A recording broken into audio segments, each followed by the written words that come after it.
तो नमस्कार दोस्तों, स्वागत है आप सभी का जॉब गाइड स्टडी चैनल में एक बार फिर से। तो आज की इस वीडियो में हम फिजिक्स की वर्क, पावर एंड एनर्जी से टॉप 50 एक्सपेक्टेड एमसीक्यूज देखेंगे, जिसकी ये पार्ट 1 है। तो इसमें हम 25 क्वेश्चन देखेंगे और इसके नेक्स्ट पार्ट में 25 देखेंगे, तो हमारी 50 क्वेश्चन हो जाएगी वर्क, पावर और एनर्जी के ऊपर। तो सारे क्वेश्चन एनसीईआरटी फिजिक्स के ऊपर बेस्ड है और सारे एग्जाम में जो पूछे जाते हैं, किसी भी कम्पिटिटिव एग्जाम के लिए आप तैयारी कर रहे हो तो आपको वर्क, पावर एंड एनर्जी से बहुत सारे सवाल पूछे जाते हैं, जैसे कि अभी आप इस वीडियो में देखने वाले हो। ओके, इसकी पीडीएफ अगर जो चाहिए आपको तो हमारे टेलीग्राम ग्रुप को ज्वाइन करें। आपको हमारे डिस्क्रिप्शन में इसकी लिंक मिल जाएगी, वहाँ से जाकर के हमारे टेलीग्राम ग्रुप को ज्वाइन कर लीजिए। वहाँ पे आपको सारे लेटेस्ट अपडेट मिल जाएंगे और जितने इंपॉर्टेंट पीडीएफ्स है पुराने में भी जितने दिए गए सारी चीज़ आपको मिल जाएंगे।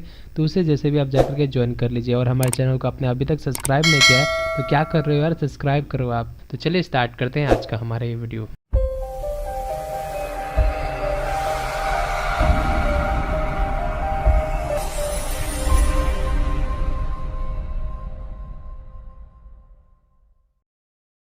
तो देखिए, पहला सवाल है हमारे स्क्रीन पे, in order to do work energies, अगर जो हमें काम करना है तो एनर्जी क्या होनी चाहिए। तो देखिए, अगर जो हमें काम करना है, अगर जो वर्क कहीं हो रही हो तो एनर्जी वहाँ पे ट्रांसफर्ड होनी चाहिए या फिर कन्वर्टेड होना चाहिए। ट्रांसफर्ड होनी चाहिए from one object to other, यानी कि वन बॉडी टू अदर, या फिर कन्वर्ट होनी चाहिए from one form to another, जैसे कि आप सभी जानते हैं law of conservation of energy, उसको फॉलो करना चाहिए। ओके, तो देखिए दोस्तों, आपको यहाँ पे एक सवाल पूछा जा रहा है, a pendulum Bob stops moving when all its original gain in gravitational potential energy. तो यहाँ पे किस चीज़ में कन्वर्ट हो जाती है पोटेंशियल एनर्जी, आपको सवाल पूछा गया है। तो देखिए, इसको समझने के लिए मैं थोड़ा डिटेल में आपको समझाना चाहूँगा, ताकि आगे जाकर के कोई और क्वेश्चन पूछा जाए तो आप उसको आसानी से कर पाए। तो देखिए, यहाँ पे बात हो रही है, देखिए सपोज कि एक स्टैंड है, ये स्टैंड है हमारे पास और ये इसकी सरफेस है, ये एक स्ट्रिंग लटकी हुई है और ये स्ट्रिंग से हमारी क्या लटकी हुई है, एक पेंडुलम की बॉब लटकी हुई है। ठीक है, और ये जो है ये इसकी पोजीशन, इसको हम मान लेते हैं पी क्या हो गई, इसकी मीन पोजीशन हो गई। अब देखिए, मान लीजिए कि इस पर कुछ ऐसा फोर्स लगा, ये थोड़ी आगे की तरफ बढ़ी, इस पर हमने थोड़ी सी वेलोसिटी दी, ये थोड़ी आगे बढ़ गई। अब ये कहाँ गई, अब ये आ गई यहाँ पे। तो देखिए, ये किस प्रकार से गई, कुछ इस प्रकार से ऊपर की तरफ गई। अब देखिए, इस केस में क्या होगा, ये पॉइंट P है, इसे हम पॉइंट A मान लेते हैं और ये ऐसे जाती है। अब आपको पता है पेंडुलम ऊपर जाएगी, फिर इसकी मोशन के साथ ये फिर वापस इधर आएगी, तो हम इस डायरेक्शन में भी एक बना लेते हैं। ये हमने बॉब यहाँ पे लटका दिया। अब देखिए, आपको यहाँ पे ये समझना है, ये पॉइंट A है, ये पॉइंट P है और ये इसको हम मान लेते हैं पॉइंट C। अब देखिए, ये जो यहाँ से इधर घूमा, ये जो इधर से गया, तो आप यहाँ पे देख रहे होंगे कि सर्टेन हाइट पे गया। ठीक है, तो इस हाइट को हम क्या मानेंगे, इस हाइट को हम मान लेंगे h। अब देखिए, आपको एक चीज़ पता है कि पोटेंशियल एनर्जी क्या है, पोजीशन चेंज होने के कारण जो होती है उसे हम कहते हैं पोटेंशियल एनर्जी। तो यहाँ पे देखिए, ये पेंडुलम बॉब यहाँ से वहाँ गई, तो इसमें क्या आ गया, हाइट आ गया। तो यहाँ पे इस केस में हम बात करें, अगर जो पॉइंट A की अगर जो हम बात करते हैं, तो इस पॉइंट में क्या होगा कि यहाँ पे काइनेटिक एनर्जी कम्प्लीटली चेंज हो जाएगी। ठीक है, काइनेटिक एनर्जी इस बॉब की कम्प्लीटली चेंज हो जाएगी। किस चीज़ में, काइनेटिक एनर्जी चेंज हो जाएगी टोटली पोटेंशियल एनर्जी में। ओके, क्योंकि ये यहाँ पे जाकर के स्थिर हो जाएगी, रुक जाएगी, कि मैक्सिमम हाइट पे जब चली जाएगी। तो इस केस की जो हम बात कर रहे हैं, तो यहाँ पे क्या हो जाएगा, P इक्वल टू मैक्सिमम हो जाएगा। और देखिए, यहाँ पे किसी प्रकार का वेलोसिटी नहीं बचा, तो इस प्रकार से हम काइनेटिक एनर्जी यहाँ पे बताएंगे 0 है। तो इस केस में एट पॉइंट A की जो हम बात करें, तो यहाँ पे हमारी काइनेटिक एनर्जी क्या होगा, 0 के बराबर होगा और पोटेंशियल एनर्जी हमारा क्या हो गया, मैक्सिमम हो जाएगा। ये पॉइंट तो आपको क्लियर है। अब आइए हम समझ लेते हैं पॉइंट P के ऊपर, इस पॉइंट P की हम समझ लेते हैं, 8 पॉइंट P। अब देखिए, जो बॉब इधर गया, अब ये यहाँ आएगा, जाहिर सी बात है कुछ वेलोसिटी के साथ ही आएगा। तो इस केस में क्या हो जाएगा, पॉइंट P में काइनेटिक एनर्जी जो रहेगी वो क्या हो जाएगी, मैक्सिमम होगी, क्योंकि वेलोसिटी इसकी इस जगह पे तो मैक्सिमम होगी। क्योंकि यहाँ से जब फिर वो ऊपर जाने लगेगी तो इसको क्या होगा, ग्रेविटी नीचे की तरफ खींचेगा, उसके कारण ये इससे थोड़ी सी एयर रेजिस्टेंस मिलेगी। तो काइनेटिक एनर्जी, इस पॉइंट की काइनेटिक एनर्जी मैक्सिमम होगी और यहाँ पे हमारे पोटेंशियल एनर्जी भी देखने को मिलेगा, जो कि क्या होगा, मिनिमम होगा। सेम यही केस अगर जो ऊपर की तरफ हम जाएंगे, तो अगर जो हम पॉइंट C की बात करें, तो पॉइंट C में हमें काइनेटिक एनर्जी मैक्सिमम मिलेगी और पोटेंशियल एनर्जी हमें मैक्सिमम मिलेगी और काइनेटिक एनर्जी हमें क्या मिलेगी, मिनिमम 0 के बराबर मिलेगी। इस साइड की केस और इस साइड की केस दोनों एक बराबर की होती है। तो यहाँ पे आपने क्या देखा कि पूछा जा रहा है pendulum Bob stops moving when all its original gain in gravitational potential energy, यानी कि क्या हो जाता है, ग्रेविटेशनल पोटेंशियल एनर्जी एक सर्टेन हाइट पे जाने के बाद ग्रेविटेशनल पोटेंशियल एनर्जी टोटली यहाँ पे आ जाती है और ये स्टॉप हो जाती है। ऐसा क्यों होता है, क्योंकि काइनेटिक एनर्जी पोटेंशियल एनर्जी में बदल जाता है। यही तो हमने यहाँ पे पढ़ा कि यहाँ पे काइनेटिक एनर्जी जा करके यहाँ पे पोटेंशियल एनर्जी में बढ़ जाती है, क्योंकि मैक्सिमम हाइट हो गई, वेलोसिटी रुक गई, तो काइनेटिक एनर्जी जीरो हो जाती है, पोटेंशियल एनर्जी मैक्सिमम हो जाती है। तो यही सवाल का आंसर है, इसको आप अच्छे से याद रख लीजिएगा, ठीक है। समझ गए होंगे, इसलिए मैं आपको डिटेल में ये क्वेश्चन को समझाया हूँ। तो देखिए अगले सवाल को पूछा जा रहा है, formula for gravitational potential energy. तो ग्रेविटेशनल पोटेंशियल एनर्जी क्या कहती है, तो देखिए ग्रेविटेशनल पोटेंशियल एनर्जी होती है mass into gravity into height. तो ऑप्शन सी को करेक्ट करिएगा। इसमें मास क्या होता है, एम मास होती है, जी ग्रेविटेशनल पुल होती है और एच यहाँ पे हाइट होती है। तो मैक्सिमम हाइट पे ग्रेविटेशनल पोटेंशियल एनर्जी सबसे ज़्यादा होगी, ठीक है। तो इस बात को याद रखिएगा। अगला सवाल देखते हो, देखिए अगले सवाल आपके स्क्रीन पे पूछा गया, पावर इज डिफाइन। पावर को हम किस तरह से डिफाइन करते हैं, पावर क्या होती है, वर्क अपॉन टाइम। तो P is equal to W/T, where W is work and T is time, है कि नहीं। तो P is equal to work by time हम बोल रहे हैं, वर्क बाई टाइम। तो इसकी यूनिट क्या हो जाएगी, इसकी यूनिट हो जाएगी हमारे वाट, ठीक है। इसकी यूनिट को हम वाट कहते हैं। तो ऐसा ही यूनिट आपने देखा कि वाट होगी। और यही इसके हम डायमेंशन की अगर हम बात करें तो डायमेंशन क्या होगी, कमेंट सेक्शन में कमेंट करके बताइए, ठीक है। P is equal to work upon time, इसकी डायमेंशन आपको कमेंट सेक्शन में कमेंट करके बतानी है, क्लियर है। और ये डायमेंशन क्या, पावर क्या होती है, पावर एक स्केलर क्वांटिटी है कि नहीं, ये स्केलर क्वांटिटी है, पावर स्केलर क्वांटिटी है, ओके। चलिए अगला सवाल देखते हैं। तो अगला सवाल को पूछा जा रहा है, the formula for efficiency. For efficiency की फार्मूला क्या होगी, तो एफिशिएंसी का मतलब होता है useful output energy by total input energy.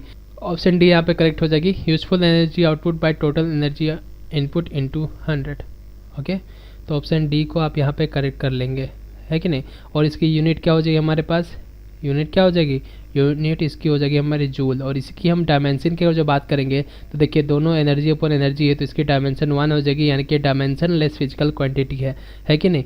तो एफिशिएंसी की हम बात करें यूनिट, तो यूनिट इसकी जूल होगी, क्योंकि एनर्जी की बात की जा रही है। चलिए बढ़ते हैं दूसरे सवाल। अगला सवाल देखिए, यहाँ पे आपको पूछा जा रहा है, फूड वी ईट कंटेंट। जो खाना हम खाते हैं वो आखिर क्या होती है, तो देखिए जो खाना हम खाते हैं वो केमिकल पोटेंशियल एनर्जी होती है। क्या होती है, केमिकल पोटेंशियल एनर्जी, क्योंकि केमिकल हमारे बॉडी में जो केमिकल होते हैं, केमिकल पोटेंशियल एनर्जी वो बॉन्ड के फॉर्म में एब्जॉर्ब होती है। किस फॉर्म में होती है, बॉन्ड के फॉर्म में, ठीक है। तो जो केमिकल पोटेंशियल एनर्जी होती है बॉन्ड के फॉर्म में एब्जॉर्ब हो जाती है, और यही बॉन्ड आगे जाकर के टूट जाता है, यही बॉन्ड क्या हो जाती है, ब्रोक हो जाती है, और ब्रोक करके सिंपलर सब्सटेंस में ब्रेक हो जाते हैं, और इसी को हमारी बॉडी एब्जॉर्ब करके हमें एनर्जी देती है कि नहीं, energy in the form of ATP, okay, clear है।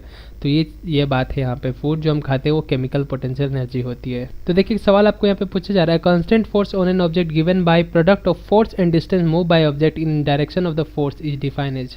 तो देखिए आपको यहाँ पे कहा जा रहा है कि एक फोर्स है, ठीक है, इनटू डिस्टेंस, और ये किसी डायरेक्शन में जा रही हो, ठीक है, यानी कि सेम डायरेक्शन में जा रही हो, तो इस चीज़ को हम क्या कहते हैं, तो ये हमारी क्या होती है, वर्क डन की फार्मूला होती है, वर्क डन की फार्मूला होती है। तो work done is equal to क्या होती है, force into displacement. Work done is equal to force FD, force into displacement into cos theta लिखते हैं। तो ये कॉस थीटा लिख रहे हैं, एंगल लिख रहे हैं, तो यहाँ पे वर्क डन मैक्सिमम कब होगी, ये सारे एडिशनल चीज़ बता रहा हूँ।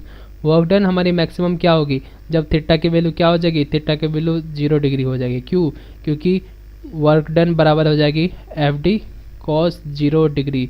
तो कॉस 0 डिग्री की वैल्यू क्या होता है, 1 होता है, तो ये FD हो गई, यानी कि ये क्या हो गया, मैक्सिमम हो गई। और यही हम बात करें वर्क डन हमारी मिनिमम कब होगी, वर्क डन मिनिमम होगी at theta is equal to 90 degree, क्योंकि आपको पता है कॉस 90 डिग्री क्या होता है। तो हम यहाँ पे लिखेंगे work done is equal to F into D into cos 90 degree, ठीक है। तो वर्क डन हमारा बराबर हो जाएगा force into displacement, cos 90 degree कितना होता है, 0 होता है, तो वर्क डन बराबर हमारा 0 हो जाएगा। तो इस केस में हम ये बता सकते हैं कि वर्क डन जो हमारी होगी वो मैक्सिमम होगी 0 डिग्री पे और मिनिमम होगी 90 डिग्री पे, है कि नहीं। चलिए बढ़ते हैं नेक्स्ट सवाल की तरफ, इसके आंसर आप वर्क डन कर लीजिएगा। अगला सवाल देखिए पेंडुलम के ऊपर फिर से ये है, तो इसे आप बहुत ही आसानी से कर पाएंगे मुझे उम्मीद है। पूछा जा रहा है आपको, pendulum Bob can not attain it's initial height because. देखिए पेंडुलम की जो बॉब होती है, मान लीजिए यहाँ पे है, ठीक है, फिर यहाँ पे गई, फिर यहाँ पे गई, तो धीरे धीरे इसकी डिस्टेंस कम होती जाएगी। ये जो हम एच मैक्सिमम हाइट जो ले रहे हैं, धीरे धीरे ये कम होगी, क्योंकि इसकी स्पीड धीरे धीरे कम हो जाती है ना, तो ये धीरे धीरे कम हो गया। आखिर ये ऐसा क्यों होता है, ये आपको इस सवाल में पूछा जा रहा है। तो देखिए, it continues to lose energy in thermal form, ठीक है, तो इस चीज़ को आप याद रखिएगा, बहुत ही ज़्यादा इंपॉर्टेंट है। अपनी एनर्जी ये थर्मल फॉर्म में लूज करने लग जाती है, इसलिए पेंडुलम बॉब अपनी पुरानी हाइट पे नहीं जा पाती है, धीरे धीरे घटते जाती है। और एक सर्टेन टाइम ऐसा आएगा एयर रेजिस्टेंस सारे चीज़ को लेकर के कि ये पेंडुलम बॉब स्टॉप हो जाएगी। अगला सवाल देखिए, पूछा जा रहा है आपको, wind and waves are used by turbines to convert. जो हमारे विंड और वेव्स जो होते हैं वो टरबाइन में किस तरह से यूज करते हैं। टरबाइन आप समझ रहे होंगे, जो हमारी विंड मिल जैसी जो प्रोजेक्ट जो होती है, ठीक है, इसमें टरबाइन लगे हुए रहते हैं, है कि नहीं। तो ये टरबाइन क्या करती है, टरबाइन घूमती है। तो ये टरबाइन घूमती है, इसके कारण क्या होती है, इसमें क्या लगा होता है, इसमें डायनामो लगा होता है। डायनामो का क्या होता है, ये एसी जनरेटर की तरह काम करती है, मैकेनिकल एनर्जी को इलेक्ट्रिकल एनर्जी में कन्वर्ट कर देती है, ठीक है। तो ये जो विंड और जो ये इसकी वेब हो गई, ये किस प्रकार से काम करती है, तो ये क्या करती है, काइनेटिक एनर्जी को इलेक्ट्रिकल एनर्जी में कन्वर्ट कर देती है, ठीक है। तो ये काइनेटिक एनर्जी हो गई, काइनेटिक एनर्जी को इलेक्ट्रिकल एनर्जी में कन्वर्ट कर देती है कि नहीं। हम विंड और वेव की बात कर रहे हैं। अगर जो यही आपको पूछा जाता है डायनामो की फंक्शन, तो डायनामो की फंक्शन होती है कि ये मैकेनिकल एनर्जी को इलेक्ट्रिकल एनर्जी में कन्वर्ट कर देता है। बट यहाँ पे पूछा जा रहा है विंड और वेव किस तरह से आपस में रिलेटेड है, ये टरबाइन से। तो टरबाइन काइनेटिक एनर्जी के कारण विंड जो होती है, विंड हमारी काइनेटिक एनर्जी है, और ये क्या करती थी, हवा हमारी इलेक्ट्रिकल एनर्जी हमें दे देती। तो ऑप्शन बी को आप करेक्ट करेंगे। अब देखिए, बहुत ही अच्छी सी सवाल है, हमारी day to day life activities से सवाल है, और इस तरह के सवाल आप बहुत सारे चीज़ में रिलेट करके देख सकते हैं, आंसर आपको यही मिलेगा। पूछा जा रहा है आपको, knocking a nail into A wooden block. अगर जो आप हैमर लेते हैं, ठीक है, अगर जो आप हैमर लेते हैं, ठीक है, और जब हैमर लेते हैं, हैमर से अगर जो आप किसी आयरन नेल को ठोकते हैं, ठीक है, किसी आयरन नेल को जब आप ठोकते हैं, तो केमिकल एनर्जी किस प्रकार से यहाँ पे चेंजेस होगी, ये आपको इस सवाल में पूछा जा रहा है, ठीक है। केमिकल एनर्जी किस प्रकार से यहाँ पे चेंज होगी, तो देखिए, केमिकल एनर्जी कुछ इस प्रकार से यहाँ पे चेंज होगी कि सबसे पहले बात है केमिकल एनर्जी। अगर जो आपकी बॉडी के अंदर हम एनर्जी किस फॉर्म में यूज़ करते हैं, खाना खाते हैं, केमिकल एनर्जी मिलती है, तो हमारी केमिकल एनर्जी कन्वर्ट हो जाएगी किस चीज़ में, ग्रेविटेशनल पोटेंशियल एनर्जी में। क्यों, क्योंकि देखिए, हैमर को आप मारने से पहले पीछे की तरफ खींचते हैं, तो हमारी पोटेंशियल एनर्जी क्या होगी, मैक्सिमम हाइट पे चली जाएगी। मैक्सिमम हाइट पे चली जाएगी तो ग्रेविटेशनल पोटेंशियल एनर्जी सबसे हाइट हो जाएगी। क्योंकि इस हैमर को जो आप मानेंगे कुछ इस प्रकार से मानिए कि ये आपकी हाथ है, ठीक है, इसको आप पकड़े हुए, जब इसको आप पीछे की तरफ लेंगे तो ये तो मैक्सिमम हाइट पे आ गया ना, एक तरह से पेंडुलम की तरह ये काम कर रहा है, ठीक है। लेकिन इस पर बात यह है कि इसमें आप अपने भी फोर्स लगाएंगे, तो इसलिए यहाँ पर अपना फोर्स जो लगा रहे हैं, केमिकल एनर्जी अपना ताकत लगा रहे हैं, और केमिकल एनर्जी और अपना ताकत लगा रहे हैं, ग्रेविटेशनल पोटेंशियल एनर्जी से वो मैक्सिमम हाइट पे लगे, फिर मारे जोर से, तो जो आप मार रहे हैं वो क्या हो रही है, वो काइनेटिक एनर्जी आ रही है, क्योंकि इसमें आप अपनी वेलोसिटी दे रहे हैं, ठीक है। और नेल पे ये टकराते साउंड एनर्जी टक से आवाज़ देगी, और आपको हीट एनर्जी, क्योंकि वहाँ पे चिंगारी भी निकल जाती है। तो ऑप्शन ए आपकी यहाँ पे करेक्ट हो जाएगी। अगर जो उस नेल को आप छुएंगे तो आपको बहुत गर्म भी महसूस होगी। अगर जो आप ये एक्सपीरियंस कर चुके हैं तो देख लीजिए, अगर जो नहीं किए हैं तो करके देखिए, छोटी सी बात है। हम बचपन में बहुत क्या करते थे, ये सारी चीज़ें अपने हाथ उंगली कुचल लिए करते थे। चलिए बढ़ते नेक्स्ट सवाल। तो देखिए दोस्तों, अगला सवाल पूछा जा रहा है आपको, an object of mass m, एक ऑब्जेक्ट है जिसकी मास m है, उसे 2h हाइट के ऊपर फेंक दिया जा रहा है, यानी कि राइज यानी कि ऊपर उठा दिया जा रहा है, तो above the ground level poses A gravitational potential energy हो। अगर जो कोई ऑब्जेक्ट है उसे उसकी मास m, उसको अगर जो 2h के बराबर उसे फेंक दिया जाता है, तो इसकी पोटेंशियल एनर्जी क्या होगी, ग्रेविटेशनल पोटेंशियल एनर्जी। तो ग्रेविटेशनल पोटेंशियल एनर्जी हमारी क्या कहलाती है, mgh। तो मास क्या है, मास तो वही है, तो मास वही रही कि g वही है, h की जगह पे हमें 2h ले लेना है, तो यानी कि क्या हो गया 2mgh। तो ऑप्शन सी को आप यहाँ पे करिए। कितनी सिंपल सी न्यूमेरिकल आपको पूछी जाती है, इससे टफ भी न्यूमेरिकल आपको पूछी जाएगी तो भी आप चुटकी में बना लेंगे, क्योंकि बस आपको वैल्यू पुट करनी रहेगी। ओके, पढ़ते हैं नेक्स्ट सवाल। तो अगला सवाल आपको यहाँ पे पूछा जा रहा है, a light and a heavy body have a equal momentum, which one has the greater kinetic energy. ये आपको इस सवाल में पूछा जा रहा है, ठीक है। तो देखिए, क्योंकि यहाँ पे मोमेंटम तो सेम है, ठीक है, सेम मोमेंटम, जब मोमेंटम सेम है तो कोई दिक्कत की बात ही नहीं है। तो हम यहाँ पे किस प्रकार से लिखेंगे, तो kinetic energy of light body और kinetic energy of heavy body की बात हो रही है। काइनेटिक एनर्जी से आप क्या समझते हैं, ये समझते हैं आप half into mass into velocity के स्क्वायर पढ़ते हैं ना, तो मास की बात आ रही है। तो यहाँ पे बात की जा रही है एक लाइट बॉडी और एक हैवी बॉडी। तो सिंपल सी बात है, जो लाइट बॉडी होगी, ठीक है, फॉर लाइट बॉडी की हम जो बात कर लेते हैं, ठीक है, फॉर लाइट बॉडी, जो लाइट बॉडी की बात कर लेते थे, सिंपल सी बात है, काइनेटिक एनर्जी इसकी क्या होगी, हाफ। अब देखिए, लाइट बॉडी और हैवी बॉडी की बात हो रही है, तो लाइट बॉडी की मास को हम m मान लेते हैं और हैवी बॉडी की मास को हम कैपिटल M मान लेते हैं। तो इस केस में आप ये समझेंगे कि हैवियर बॉडी तो बड़ी होगी, तो सिंपल सी बात है मास इसकी ज़्यादा होगी, तो काइनेटिक एनर्जी इक्वल mv² लिखेंगे और इसमें क्या लिखेंगे, हाफ mv²। तो इस केस में आप क्या समझेंगे कि हैवी बॉडी की, ठीक है, हैवी बॉडी यानी कि मास इससे बड़ी होगी किससे, छोटी वाली से। सिंपल सी बात है यार बहुत। और काइनेटिक एनर्जी की भी बात वही होगी, तो किसकी काइनेटिक एनर्जी ज़्यादा होगी आपको सवाल पूछी जा रही है। तो सिंपल सी बात है, जिस बॉडी की मास ज़्यादा होगी उसी की काइनेटिक एनर्जी ज़्यादा हो जाएगी। तो इस चीज़ से आप समझ जाएंगे, ठीक है, समझे कि नहीं समझे। चलिए क्लियर है, हाफ mv² समझ गए, जो कि इस प्रकार से होगी, ये बड़ी होगी यानी कि कैपिटल M बड़ी होगी। चलिए बढ़ते हैं नेक्स्ट सवाल की तरफ। तो आइए दोस्तों अगले सवाल देखते हैं। क्वेश्चन नंबर 14 में आपको कहा जा रहा है, car stop scratching to avoid crash with a van, changes is involve in the process. एक कार है जो कि किसी वैन से स्क्रैच करने ही वाली थी, स्क्रैच कर देती है और क्रैश होने से बच जाती है। तो इस फेनोमेनन में, इस प्रोसेस में किस प्रकार से एनर्जी काम कर रहा है, ये आपको इस सवाल में पूछी जा रही है। तो देखिए कार, तो सबसे पहली बात कार में काइनेटिक एनर्जी होगी, ठीक है, तो काइनेटिक एनर्जी से ये कार तेजी से जा रही है। अब बात है कि स्क्रैच कर रही है, तो स्क्रैच करने पे क्या आएगा, साउंड तो आएगा ही, सिंपल सी बात है, साउंड तो आएगी। और साथ ही साथ किस तरह की एनर्जी हमें देखने को मिलेगी, क्योंकि वो ब्रेक मारेगा, ठीक है, वो ब्रेक मारेगी तो काइनेटिक एनर्जी तो धीरे धीरे कम ही होगी। और साथ ही साथ जब काइनेटिक एनर्जी कम होगी तो स्क्रैच करने के साथ साथ साउंड तो आएगी, साथ ही साथ हीट भी आएगी। और दूसरी हीट उसकी व्हील से आएगी, क्योंकि वो रोड पे ब्रेक लगा रहा है, ठीक है, ब्रेक लगा रहे हैं तो सिंपल सी बात है फ्रिक्शन हो रही है बहुत ज़्यादा, तो घर्षण होने पे हीट एनर्जी निकलती है। तो यहाँ पे हम थर्मल एनर्जी भी लिख लेते हैं, थर्मल एनर्जी, ठीक है। तो kinetic energy is converted into sound and thermal energy, तो ऑप्शन बी को आप यहाँ पे करेक्ट कर लीजिएगा, ठीक है। और सारे ऑप्शन यहाँ पे सेटिस्फाई नहीं कर पा रहे हैं, क्लियर है, तो अच्छे से समझ गए होंगे, क्योंकि कार मूव कर रही है उसमें बस काइनेटिक एनर्जी होगी, है कि नहीं। चलिए अब देखिए एक सवाल आपको पूछा जा रहा है क्वेश्चन नंबर 15 पे, अ कंप्रेस्ड स्प्रिंग पोजेसेस। अगर जो एक स्प्रिंग को आप देखिए कि स्प्रिंग कुछ इस प्रकार से होती है, इसको जब कंप्रेस कर देंगे तो ये कुछ इस प्रकार की साइज में आ जाएगी, ठीक है। तो देखिए यहाँ पे जो इसे कंप्रेस किया जाता है तो इसकी एनर्जी को क्या कर लिया जाता है, कंजर्व कर लिया जाता है, किस फॉर्म में, पोटेंशियल एनर्जी के फॉर्म में, क्लियर है, पोटेंशियल एनर्जी के फॉर्म में। क्योंकि जब इस पोजीशन को हम वापस छोड़ेंगे तो ये फिर से वापस एनर्जी चला जाएगा, तो जो एनर्जी को हम कंजर्व कर लेते हैं उसे हम पोटेंशियल एनर्जी कहते हैं, ठीक है। कि रबर होती है, ठीक है, रबर, इलास्टिक, ये सारी चीज़ें आपको यही देखने को मिलती है। अगर जो उससे आप दबाते हो तो उसमें एनर्जी कंजर्व होकर छोड़ोगे तो ये एनर्जी फिर रिलीज हो जाएगी, है कि नहीं। तो यहाँ पे हमें पोटेंशियल एनर्जी देखने को मिलती है और इस तरह के पोटेंशियल एनर्जी को हम कहते हैं इलास्टिक पोटेंशियल एनर्जी, क्लियर है। तो देखिए एक सवाल आपको पूछा जा रहा है, if a bulb uses energy of 100 joule and remains for 25 second, तो power consume by a bulb will be. तो पावर से आप क्या समझते हैं, न्यूमेरिकल है, power is equal to W/T। W क्या है, वर्क है, कितनी वर्क की, 100 जूल की। वर्क क्या है, work is a form of energy, ठीक है। तो हम यहाँ पे 100 जूल लिख लेते हैं, 100 joule divided upon time, time कितनी है 25 सेकेंड। तो मैं यहाँ पे कुछ चेंजेस नहीं करनी है, जैसे यहाँ पे 4 जूल आंसर हो जाएगी। 4 joule by second, joule by second हमें क्या देती है, 4 वाट, ठीक है, 4 वाट। तो आंसर आपकी क्या हो जाएगी, 4 वाट।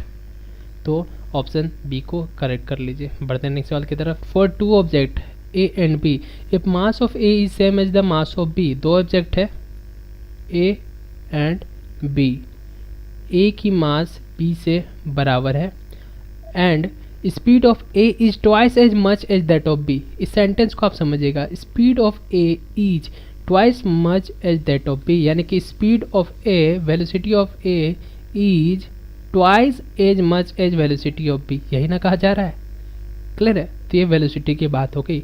तो करेक्ट स्टेटमेंट आपको यहाँ पे पूछी जा रही, kinetic energy of A is equal to kinetic energy of B, यानी कि दोनों की काइनेटिक एनर्जी के बीच में आपको यहाँ पे क्या करनी है, रिलेशन निकाल करके देनी है, ठीक है। तो आपने यहाँ पे समझ लिया कि velocity of A is equal to velocity of B, बस कुछ मत करिए, दोनों साइड की काइनेटिक एनर्जी निकाल लीजिए। तो हम निकाल लेते हैं काइनेटिक एनर्जी ऑफ ए बराबर काइनेटिक एनर्जी ऑफ बी, ऐसे लेके चलेंगे आसानी से हो जाएगा, ठीक है। तो हम यहाँ पे समझते हैं फार्मूला क्या होती है, हाफ mv² बराबर हाफ mv², यही ना होती है। अब हम क्या करते हैं, वेलोसिटी की वैल्यू पुट कर देते हैं, ठीक है। तो half mv² is equal to, तो वेलोसिटी ऑफ बी हम जानते हैं 2 गुनी है, तो मास इंटू 2v² हम कर देंगे, है कि नहीं। तो ये क्या हो गई, ये हो गई हमारी kinetic energy of A is equal to, देखिए इसको स्क्वायर करेंगे, 2 की स्क्वायर क्या होती है 4, हम 4 को बाहर कर लेते हैं direct, half M V square, clear है, 2 2 जा 4 वी स्क्वायर, 4 को हम बाहर कर लेते हैं। तो हम यहाँ पे ये लिख सकते हैं कि kinetic energy of A is equal to 4 into kinetic energy of B. Satisfy हो रहा है कि नहीं हो रहा है? अब देखिए कौन सी ऑप्शन को ये सेटिस्फाई कर पा रहा है। तो ये हमें सेटिस्फाई कर रहा है ऑप्शन डी को। उम्मीद है आपको चीज़ समझ में आएगा, किसी तरह का डाउट नहीं होगी। बस आपको यहाँ पे लाइन थोड़ी सी समझनी होती है कि speed of A is twice is that of B, यानी कि स्पीड ऑफ बी क्या है, दोगुनी है। तो यहाँ पे हमने जस्ट यही चीज़ कर दिया, ठीक है। चलिए बढ़ते हैं नेक्स्ट सवाल की तरफ। अगला सवाल देखिए, व्हेन स्प्रिंग और rubber band is release it converts potential energy into, ये हमारी स्प्रिंग हो गई, इसको हम अभी अभी बताया था, इसको हम कंप्रेस कर देंगे तो यहाँ पे एनर्जी स्टोर हो जाएगी, लेकिन जब इसको छोड़ेंगे तो एक वेलोसिटी के साथ बाहर जाएगी, जिसको हम क्या कहेंगे, half into M B square से ये जाएगी। तो हाफ एम बी स्क्वायर क्या होती है, हमारी काइनेटिक एनर्जी होती है। तो जस्ट ऑप्शन डी को आप यहाँ पे करेक्ट कर लीजिएगा। चलिए बढ़ते हैं नेक्स्ट सवाल की तरफ। अब देखिए सवाल आपको यहाँ पे पूछा जा रहा है, when an object is raised to a certain height above the ground it possesses. अब देखिए आपको पूछा जा रहा है, किसी ऑब्जेक्ट को सर्टेन हाइट में हम ऊपर कर देते हैं तो हमें क्या देखने को मिल जाएगा, ठीक है। कोई ऑब्जेक्ट है जिसे हम सर्टेन हाइट में फेंक देते हैं, सर्टेन हाइट पे उठा देते हैं, तो हमें क्या देखिए, यहाँ पे हमें हाइट की बात हो रही है, यानी कि हाइट। तो हाइट हमारी कौन सी फॉर्मूला में आती है, potential energy is equal to mgh, है कि नहीं। तो ये हमारी ग्रेविटेशनल पोटेंशियल एनर्जी की फार्मूला हो गई, ठीक है, ग्रेविटेशनल पोटेंशियल एनर्जी की। देखिए क्वेश्चन नंबर 20 में कहा जा रहा है, the work done on an object does not depend on. अब देखिए पूछा जा रहा है वर्क डन किस चीज़ पे डिपेंड नहीं करती है। तो अब फार्मूला से आप समझिए, work done is equal to हम क्या लिखते हैं, F into D cos theta लिखते हैं, है कि नहीं। तो किस किस चीज़ पे डिपेंड कर रही है, फोर्स, डिस्प्लेसमेंट, देखिए नॉट डिपेंड ऑन, इस पे तो डिपेंड कर रही है, अप्लाइड पे फोर्स पे भी डिपेंड कर रही है, angle between force and displacement यही तो हमारे थीटा है ना, इस पर डिपेंड कर रही है। इनिशियल वेलोसिटी ऑफ ऑब्जेक्ट पे करती है, जी नहीं, बिल्कुल नहीं करती है। तो ऑप्शन डी को आप यहाँ पे हम करेक्ट कर लेंगे, क्लियर है। इसलिए इस तरह के सवाल को बस आप फार्मूला से आसानी से क्लियर कर सकते हैं, इसलिए मैं आपको फार्मूला जो बता रहा हूँ कॉस थीटा एंगल के फॉर्म में बता रहा हूँ, क्लियर है। उम्मीद है आपको अच्छे से समझ में आया होगा। बढ़ते हैं नेक्स्ट सवाल की तरफ। देखिए अगर जो आपको हमारी एक्सप्लेनेशन पसंद आती है तो वीडियो को लाइक जरूर करिएगा, आपके लाइक से हमें मोटिवेशन मिलता है और कमेंट करने से भी हमें मोटिवेशन मिलता है, ताकि हम आपके लिए अच्छे से अच्छे वीडियो ला सकें। और अपने दोस्तों में से जरूर शेयर करिएगा, चैनल को सब्सक्राइब करिए, बहुत मोटिवेशन मिलती है। चलिए बढ़ते हैं नेक्स्ट सवाल पे। तो अगला सवाल पे आपको पूछा जा रहा है, if the speed of an object is double then its kinetic energy will be. कहा जा रहा है कि अगर जो उसकी स्पीड v थी और उसको अब 2v कर दिया गया है तो उसके काइनेटिक एनर्जी में क्या फ़र्क पड़ेगा। चलिए हम देख लेते हैं, काइनेटिक एनर्जी निकाल लेते हैं इसकी और काइनेटिक एनर्जी हम निकाल लेते हैं इसकी। इसकी जब निकालेंगे तो हमारी हाफ एम बी स्क्वायर ही रह जाएगी, और इसकी हम निकालेंगे तो क्या रहेगी, हाफ एम 2v की स्क्वायर। तो kinetic energy is equal to half M 4v square. तो काइनेटिक एनर्जी बराबर 4 को बाहर लेते हैं और ये काइनेटिक एनर्जी, यानी कि अब उसकी काइनेटिक एनर्जी क्या हो जाएगी, 4 गुनी हो जाएगी। तो आंसर पे आप क्या करेंगे, क्वाड्रप्लेड, ठीक है, क्लियर है, किसी तरह का डाउट नहीं होगा आपको। इसी प्रकार से आप इस सवाल को सॉल्व कर सकते हैं। काइनेटिक एनर्जी वेलोसिटी कहा, क्या स्पीड डबल बताई जा रही है, ठीक है, स्पीड को आप डबल करिए या फिर हाफ करिए, बस फार्मूला पे पुट करिए इस वेलोसिटी पे, उसके बाद आप आसानी से निकाल सकते हैं, किसी तरह का डाउट नहीं होगा आपको। तो यहाँ पे 4 गुना हमें देखने को मिल गई।